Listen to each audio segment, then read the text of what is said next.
Volvo's improved V40 cross-country model makes a play for the growing Qashqai-class crossover market, an alternative perhaps to that Audi Q3, Mercedes GLA or BMW X1 you might have been thinking about. Though the changes over a standard V40 may be slight, you do get a premium feel, class-leading efficiency and the option of four-wheel drive at the top of the range.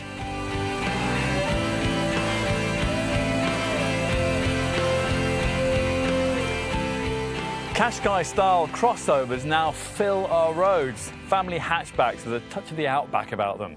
But is it really necessary for a brand to design a product from scratch in order to compete in this growing market niche? Well, Volvo reckons not, bringing us the car we're looking at here, the improved version of their V40 cross-country model. If the ordinary V40 didn't exist, then you might see this as a very credible kind of compact crossover. As it is, we know that this is a V40 in a pair of hiking boots. Although, unlike some supposedly proper Qashqai-class models, it does have the top-of-the-range option of four-wheel drive. From Volvo's perspective, there's everything here that you need in a compact Qashqai-class crossover and nothing you don't. And the everything you need bit now includes class-leadingly efficient 2-litre petrol and diesel Drive E engines. So let's put this cross-country model to the test.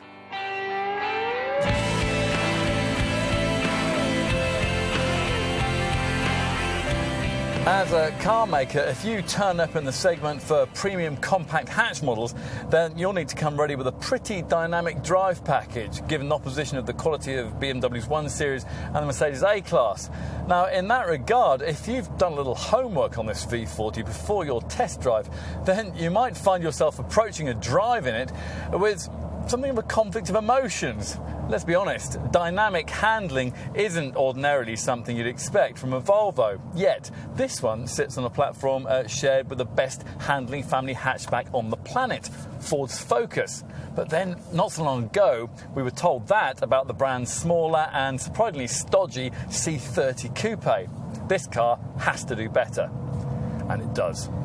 Here is a hatch clearly created by people who care about driving. 4 people, in fact, in a dynamic chassis team that, for the early development phase of this model, included a Swedish rally driver and a guy used to racing a Mazda MX-5 around at weekends. They pounded round awful British roads for thousands of miles until they were satisfied that this car could match or beat the best in its class, even with a standard dynamic spec chassis that's fitted to all but entry-level petrol and diesel models. This gives what we reckon to be a very decent compromise of absorbent ride and assured handling composure. You can, of course, always spoil it if you want to by opting for a sports chassis that offers firmer springs and dampers and lowers the ride height by at least 10mm, which also lowers the centre of gravity. Not quite so good is the steering. It's not an especially feelsome setup, although it is precise and easy to use at parking speeds. Don't be tempted to pay extra for the optional 3-mode EPAS, electric power assisted steering system, to try and improve it. With this supposedly enhanced setup, you can vary response between finger light and glutinously heavy, but you'll mostly end up leaving it in the medium mode that the engineers reckon was best in the first place. A better feature is the standard corner traction control system that brakes the inner driven wheel in tight bends, transferring power to the outer wheel and allowing you to fire the car from corner to corner in a way that you just wouldn't expect yourself to be able to do in a Volvo. All of this is just as it was when we first saw this car back in 2012. What's changed, though, is what lies under the bonnet. Virtually all models now get the 2-litre petrol and diesel Drive E engines that the Gothenburg brand has been animatedly telling us about for quite a long time now. Most will want one of the diesels, and there are 3. This 120 brake horsepower D2, the 150 bhp D3, and the 190 bhp D4. For most, this entry-level D2 variant will be sufficient, capable of 62 miles an hour from rest in 10.5 seconds en route to 118 miles an hour.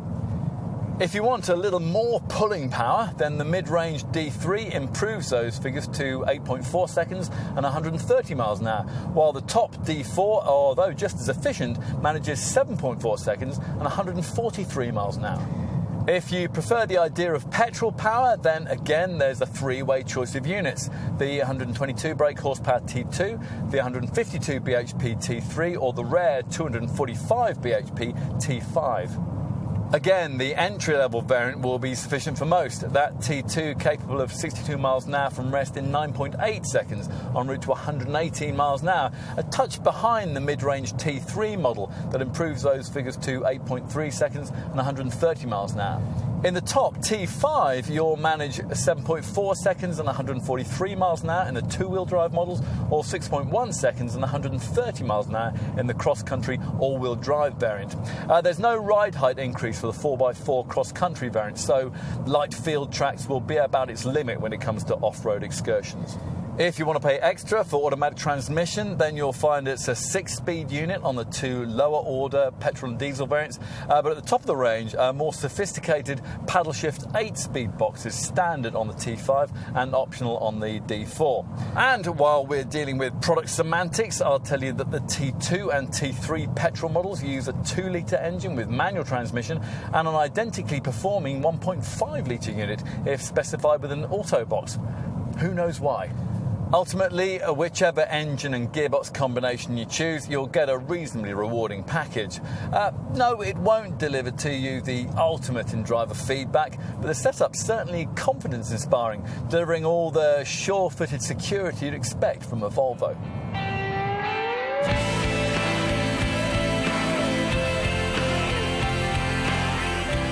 The safer a car is, the safer will be its approach to exterior design. Well, that was once true of small Volvos, but it isn't anymore. In fact, it's precisely because this V40 is good in an accident that it looks so smart. We'll explain. Almost all cars have relatively high bonnet lines so as to leave an underbonnet void to meet pedestrian impact legislation. But thanks to a unique underbonnet airbag, this car doesn't need to allow for that, so its bonnet line can be much lower, part of a lean, wide, coupe-like stance in a shape very slightly longer and wider than rival BMW 1 Series and Audi A3 models. But one with plenty of cues to Volvo heritage. You'll find some of these in the broad-shouldered look that references the Amazon models of the 50s, and others in the V-shaped bonnet, enhanced on this facelifted V40 by standard-fit blade design headlights fashioned in the Thor's hammer style, lately established by the brand's more recent larger models. These also come complete with the kind of full LED technology that would normally be offered at extra cost in this segment. The low, wide, high-gloss front grille has been restyled too, positioned above a lower opening that's surrounded by sculpted bodywork that aims to create a sporty, close-to-the-ground feel. In profile, the wedge-shaped silhouette and lean-forward stance draws your attention, with this strong shoulder line flowing from the headlamps right back into the powerful rear haunches. This lower crease flows gently upwards from the front wheel arch and gives the flanks some shape.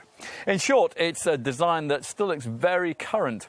American stylist Chris Benjamin calls it a 3D piece of art you can drive. Here we've got the cross-country variant. It's more outdoorsy look, delivered courtesy of silver roof rails, side scuff plates and glossy black door mirrors. Move to the back and you're reminded again of that Volvo heritage in the use of this hexagonal tailgate, like the one we first saw on the classic P1800ES coupe that Roger Moore drove on TV in The Saint back in the 60s. It's flanked by these curvaceous rear shoulder tail lights and further set off by a standard roof spoiler with this shark fin antenna just above it. In short, it's all pleasantly different, an observation equally applicable here in the cabin. Now, the inside of this car needs to be good if sales are to be stolen from the likes of the Mercedes A-Class and the Audi A3. It's a tough assignment tackled with an unpretentious, designed-around-you philosophy. The idea is that, like IKEA furniture, this cabin should be typically Scandinavian, comfortable, simple, intuitive and visually pleasing. And broadly speaking, it is. Yes, the storage on offer could be better. It's certainly better by some rivals. The door bins are tiny, for example. Some of the stalks could be a bit more substantial, and this trademark floating centre console has rather too many small buttons on it. These details apart, though, the overall effect is pretty successful, and there are some lovely standard touches like this frameless rear-view mirror. Future generation V40s will better the presentation of the infotainment provision on offer, of course. I mean, even if you pay extra for this Sensors Connect navigation setup with its larger 7-inch screen, the display is one of the smaller ones in the segment. On the plus side, though, it is positioned high up, so once you've figured out its, well, rather complicated menus, you can easily deal with audio, navigation, phone and other functions almost without taking your eyes off the road. The setup is impressively media savvy too. It incorporates an embedded 3G modem, so you can create a Wi-Fi hotspot in the car. Bluetooth audio streaming also opens up a world of potential entertainment. So, for example, through the TuneIn app, you'll be able to access over 100,000 global radio stations, and through the Stitcher app, get on-demand radio shows and podcasts. The sensor system also offers voice recognition, a text-to-speech function, and a range of other features that will enable you to do things like find and pay for parking, use Wikipedia for local points of interest information, or discover new restaurants at any journey destination. Anything this monitor can't tell you will be covered in the instrument binnacle display. And very smartly too, if your V40 has this active TFT crystal driver's information display that's standard on most variants. With a flick of a switch, you can choose between 3 different dial layouts. A green backlit eco setting to help you drive more economically, a red backlit performance mode to better suit spirited driving, and the more usual amber backlit elegance setting for more comfort-orientated day-to-day motoring. We'd also want to tick the box for the lovely theatre lighting, which can be adjusted through 7 mood themes from red to blue. You can get carried away with things like that and forget more crucial considerations. The seats, for example. It's remarkable how little importance we attach to the things we'll be sitting on in our cars, given that we'll be spending many hundreds or thousands of hours in the things. And down the years, Volvo has quietly earned a reputation for making the comfiest chairs in the business. Now, this V40 continues that form line with what have to be the most supportive yet wonderfully pillowy seats in the family hatch sector.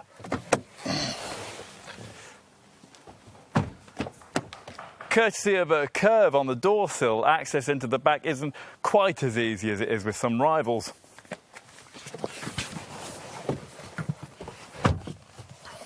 Once you are inside, leg, shoulder and knee room are really quite good for 2 adults, courtesy of the way that the seats have been angled slightly inwards to give rear seat occupants more space and a better view forward. Mind you, that doesn't do much for the centre part of the rear bench. That's a place that you really won't want to be confined for any distance. Still, there isn't any contender in this segment able to comfortably seat 3 fully sized adults across the back over long distances. Headroom is fine, provided you haven't specified the large panoramic glass roof.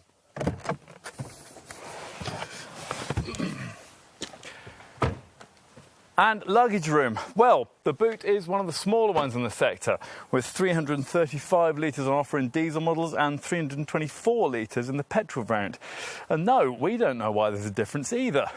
Overall, the total space provided is significantly more than you get in a Ford Focus, around about the same as you get in a more comparable Mercedes A-Class, and about 10% less than you get in rivals like Audi's A3 and BMW's 1 Series.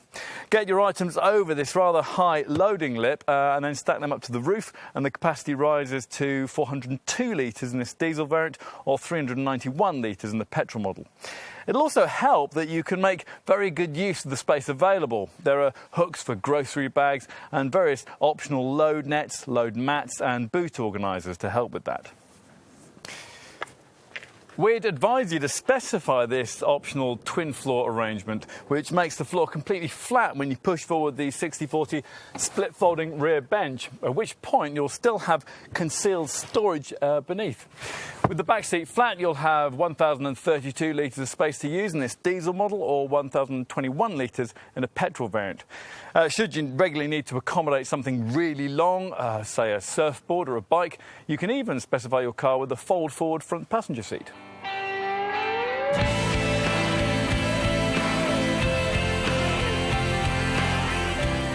Most V40s will be sold in the £20,000 to £25,000 bracket, although at the top of the range it is possible to pay as much as £32,000 for one.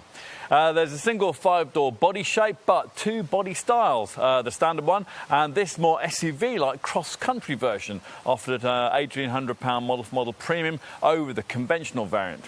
When it comes to engine choice, virtually all buyers opt to find the extra to get diesel rather than petrol power, and there's a premium of around £1,500 for that in mainstream models. All the units on offer are now Volvo's 2-litre Drive E petrol and diesel power plants, so we'll talk you through them. Go diesel, and the range starts with this 120 brake horsepower D2, rising through the 150 bhp D3 to the 190 bhp D4. If you prefer petrol, the range begins with a 122 bhp T2, rising through the 152 bhp T3 to the 245 bhp T5. And that's the variant that's front-driven with the standard body style, but comes with 4-wheel drive if you specify the cross-country derivative. Now, curiously, the T2 and T3 derivatives get 2-litre engines in manual form, but smaller, although comparably powerful, 1.5-litre units if you order the optional 6-speed automatic gearbox. Across the range on mainstream models, auto transmission comes at a premium of around £1,500. It's a 6-speed unit on the 2 lower-order petrol and diesel variants, but at the top of the range, a more sophisticated paddle shift 8-speed box is standard on the T5 and optional on the D4. So, onto the value proposition that kind of pricing represents. If you're looking at the cross-country variant like this one, then you'll probably be considering it as an alternative to a small, prestigiously badged crossover, something like an Audi Q3 or a Mercedes GLA. And you're looking at a saving of £3,000 to £4,000 over a comparable version of one of those. A Q3 or a GLA, though, is more of a purpose-designed product. A rival closer in conception to this ruggedised V40 is the Citroën-derived DS4 Crossback, which costs around about the same. If you were looking at the kind of £30,000 budget that you'd need for a high-spec, top D4 diesel-powered V40 cross-country model, another directly comparable rival could be found in Infiniti's QX30. Enough, though, on the opposition. Let's say that you've considered all of this and decided that it is a V40 that you really want. In that case, you're going to need to know just how generous Volvo has been with a standard spec. So, let's see. If you're minded to pay a little extra for this rugged cross-country body style, then there's a simple trim choice: Standard Cross-Country or Cross-Country Pro. Both, of course, get the exterior changes and make this variant what it is. Things like silver roof rails, side scuff plates, a front skid plate, gloss back mirrors and specially styled front and rear bumper sections. You'll need pricier Cross-Country Pro trim, though, for the standard fitment of all the brand's Nav Plus and Sensors infotainment features. Plus, at Pro level, you get the luxury touches common to plusher standard models, things like larger 17-inch alloy wheels and full leather upholstery. Whichever cross-country model you choose, though, there is a decent level of spec. Even entry-level variants come with alloy wheels of at least 16 inches in size, LED headlights incorporating daytime running lights, power-folding heated mirrors, a rear roof spoiler, an alarm and twin chromed exhaust pipes. Inside there's electronic climate control that also cools the glove box, plus there's leather trim for the gear knob and for a 3-spoke steering wheel that has audio control for an 8-speaker stereo with USB and iPod inputs. And that's operable via the same 5-inch colour screen you can use to set up the Bluetooth connection for your phone. Plus, the little touches should please, like the frameless rear view mirror, the body colour washer jet nozzles and the self-closing fuel filler pipe that does away with the need for a fuel filler cap. On to options. Now, bear in mind that nearly all the niceties we've mentioned in referencing plusher models can also be ordered as individual extras, including all the media stuff, so you might prefer to stick with entry-level momentum trim and pick and choose from the items you really want. Extras worth looking at across the range include a full-length panoramic glass roof and a rear-view camera. And both these things are also included in what the brand calls its Xenium pack, along with electric seats and a park assist pilot system that'll steer you into tight spaces. There's also a winter pack that gives you heated front seats, a heated windscreen, headlamp washers, and if they're not already fitted, rain sensing wipers too. A pricier Winter Plus pack includes all of that, along with active bending headlights that turn with the bends, special interior lighting, and a lovely illuminated gear knob. That last feature can be ordered separately, and it's a real nighttime talking point. What else? Well, if you go for the Sensus Connect package, you can upgrade it to include a thumping 12-speaker Harman Kardon premium sound audio system with clever so-called Dirac Live sound enhancement software for concert hall style quality. You might also want to look at things like an auto-dimming rear-view mirror, keyless entry and start, and heated rear seats. Enthusiasts might also want to consider the Sports Pack, which gives you a lowered sports chassis, adjustable steering force, and rear privacy glass. If you go for a D4 or T5 variant, you can also look at an intake and exhaust pack or a firmer chassis pack, which gives you stiffer Polestar branded springs and shock absorbers. On a more practical note, there's a winter accessory pack with snow socks that maximise tyre grip in freezing conditions, mud flaps, rubber floor mats and a reversible cargo compartment mat. Now that last feature can be ordered separately, while other boot area options include a load organiser, a dog harness, a steel safety grille and a dirt protector. You might also want to look at the optional flexible load floor with a useful grocery bag holder and maybe even the electric cooler and heater box. There are the usual optional roof boxes, roof rails, cycle carriers and tow bars. And remember too that you'll also have to pay extra for a temporary spare wheel, and that's a better bet than the tyre repair kit, which is all that's offered as standard. On to optional aesthetics. Now there's the usual choice of metallic colours that here also includes some more exclusive premium shades. And as you expect, a selection of 17, 18 or 19-inch wheels if you don't like the ones supplied as standard. If you want a bit more exterior aggression, but you don't want the cost of stretching to an R design variant, a styling kit for mainstream models will give you rear wheel aero deflectors, a rear bumper diffuser and twin exhaust pipes.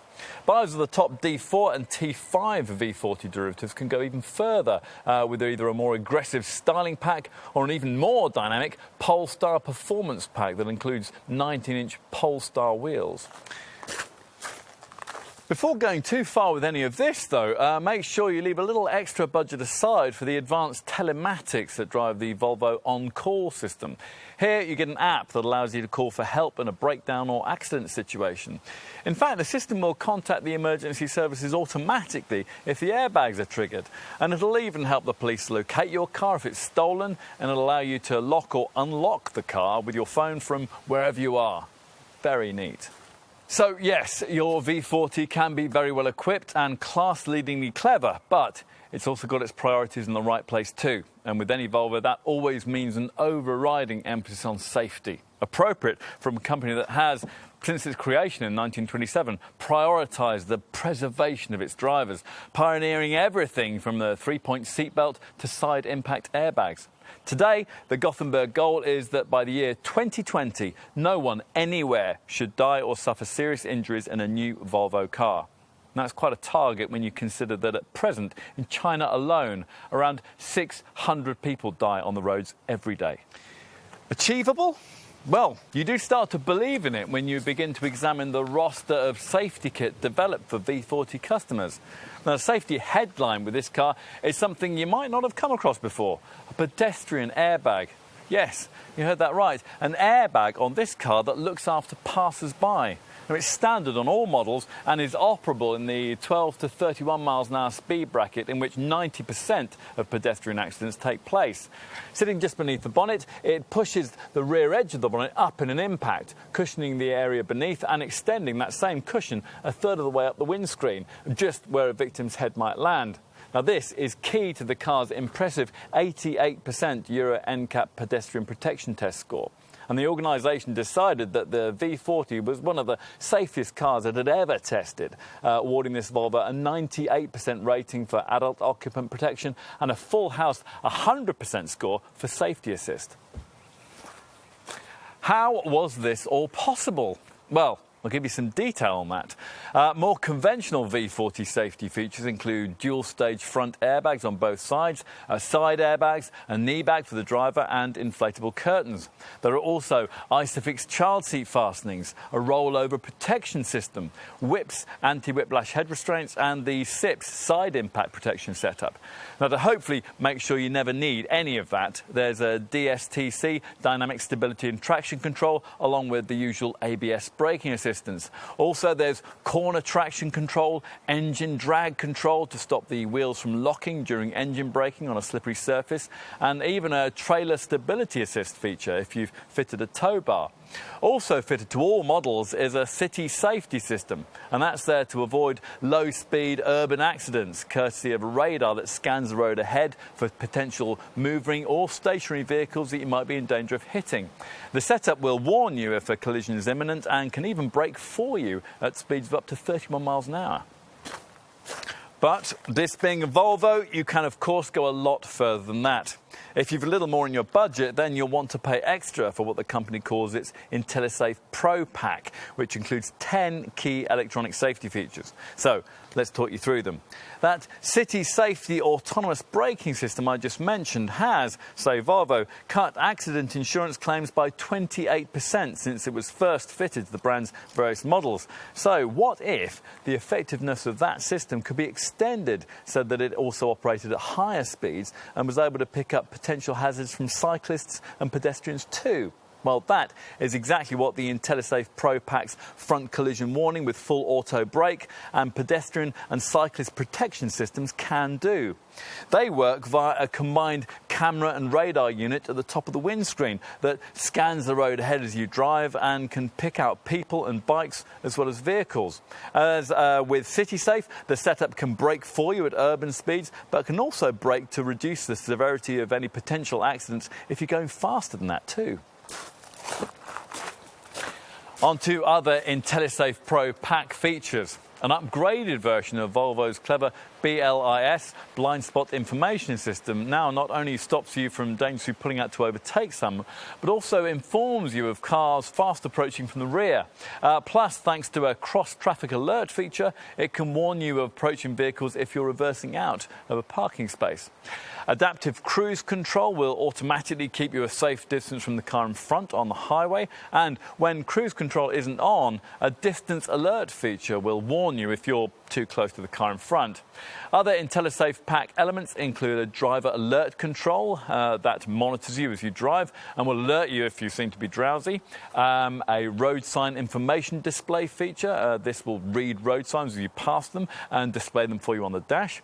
Active high beam that will automatically dip your headlights for you at night. A lane keeping aid which will alert you if you drift out of lane on the highway. And on automatic models, a queue assist system that you can set up to automatically drive the car in stop-start, very low-speed traffic. By now then, you've got the idea. If you want the safest car in the family hatchback class, then you're looking at it right here.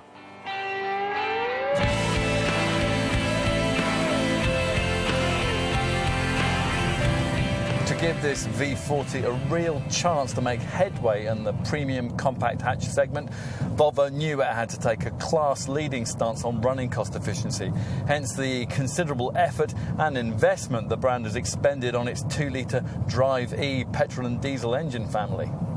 A lot of engineering cleverness has gone into this, primarily in the development of an innovative iArt system, which sees an intelligent software chip placed on each engine injector. This carefully monitors the ideal amount of fuel that should be injected in each combustion cycle, and it's able to do so far more accurately than the crude single pressure sensors that competitor power plants use. On top of that, further savings have been achieved through things like the reduction of inner friction in the engine, smart heat management, and the use of a special fuel pump. Competitors really need to take one of these Drive E engines apart and see how it's all been done. They probably have. But does it all work? Well, you decide. If you're looking at a diesel V40, the cross-country package exacts an efficiency penalty of around 8 to 10%. So this D2 cross-country variant manages 76.4 miles per gallon on the combined cycle and 96 grams per kilometre of CO2 in manual form. And that's about 8 miles per gallon and 7 grams per kilometre less than you get from a standard V40 D2. The story is similar with a cross-country D3, which returns 74.3 miles per gallon and 99 grams per kilometre. And with a cross-country D4, that delivers 70.6 miles per gallon and 104 grams per kilometre. These figures are very competitive with mainstream Qashqai-class crossover segment models and significantly better than you get from premium badge models in the sector, like the Audi Q3 and the Mercedes GLA. Curiously, ordering the cross-country package in T3 petrol form carries almost no penalty over the equivalent standard V40 model. You're looking at 51.4 miles per gallon on the combined cycle and 128 grams per kilometre of CO2. All of these figures are based on manual transmission and the smallest wheels available. Go for an auto box and or larger rims, and of course the costs will rise by a few percentage points. The only 4x4 cross-country derivative, the T5 all-wheel drive variant, only comes in auto form and manages 44.1 miles per gallon and 149 grams per kilometre. Whatever the engine and drive combination you decide on, mating it to optional automatic transmission has, for some reason, far less of a detrimental effect on running cost returns with this cross-country variant than it does with a standard V40. What else might you need to consider? Residual values. Well, the public's taken well to the V40, and as such, these are climbing up towards Teutonic levels. Expect an entry-level D2 to come in at around 41 to 42% after 3 years of use. The D3 does slightly better at around 43%. Now, specify the desirable R-design trim level and values will rise by around 4%. Petrol models don't do quite as well here as their diesel equivalents, hovering around the 35 to 38% range, although again, you can improve that if you go for the R-design spec. As for insurance, well, we'll give you some starting points for groupings, and these can vary upwards depending on your exact choice of trim. Diesel drivers will be looking at ratings starting at Group 16 for the D2, from Group 21 for the D3, and the rating from 24 for the D4. For petrol people, the T3 is rated at Group 21, and at the top of the range, the all-wheel drive T5 cross-country variant is rated at Group 30. What else? Well, there's the usual unremarkable 3-year, 60,000-mile warranty that most rivals offer, which comes with 3 years of Volvo Assistance roadside breakdown cover for both the UK and Europe. Now, if you have your V40 serviced at a franchise dealer, this is automatically extended after 3 years. And on that subject, service intervals are every 18,000 miles. That's better than the intervals that applied to the old Ford engines, which were much shorter. Finally, a piece of really thoughtful cleverness. If you get your V40 specified with the Sensors Connect with high-performance sound system, your car will also come with the useful connected service booking feature. Via this, the vehicle will know when a service is due, and it will pre-book itself for a convenient service appointment at your local Volvo dealership. That's just one more thing that you don't have to worry about.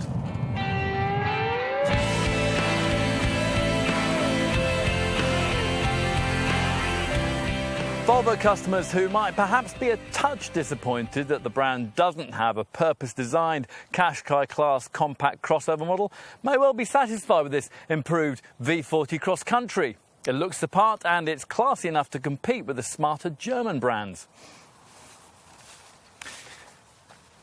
It's no off-roading tool, of course, even if you do specify the four-wheel drive version, but then no car in this class really is. Of more interest to most potential owners will be the class-leading and efficient Drive E petrol and diesel engines that can now be specified beneath the bonnet. They characterise this car's more pragmatic approach to crossover motoring. Now, if that appeals to you, then you might well agree with Volvo that what we have here is a lifestyle-orientated family hatchback worth getting cross about.